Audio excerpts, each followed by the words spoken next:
Just want to show you how to unlock your radio. If it says code or locked, it says code, and the little red light flashes right there. You just hold down these two buttons, 1 and 6 at the same time, press them in, and then hit that once. Hit the volume button in twice. It's like the power button, you hit it in while you're holding those. Then it'll display like 2 different codes. Write those down, and then there's actually a website, and I just gave my email address and everything, and they give you a code. It's 5 digits long, and then when it's blink or it goes, it says code. It said code 2 because I did it wrong the first time, but then you enter that 5-digit code that they give you, or you can even maybe get it at a dealership. But it was fast, like from Honda, the website or whatever.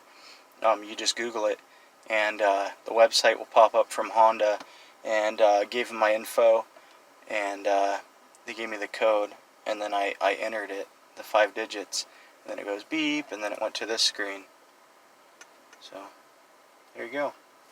Yeah, and that just needs to be on auxiliary all the way forward. And then you go boom, hold those 2 down, then press that once and then twice, and then write down the code and go to the website. Thanks. Hope this helps. If it does, hit like so you can find it later. Just wanted to add, it's probably in the manual. So if you just go to your manual, someone's probably already got it written down in there. You just go through the pages, and it's probably in there on a sticky note. So, or written down somewhere in the glove box maybe, because it's the same one all the time. So.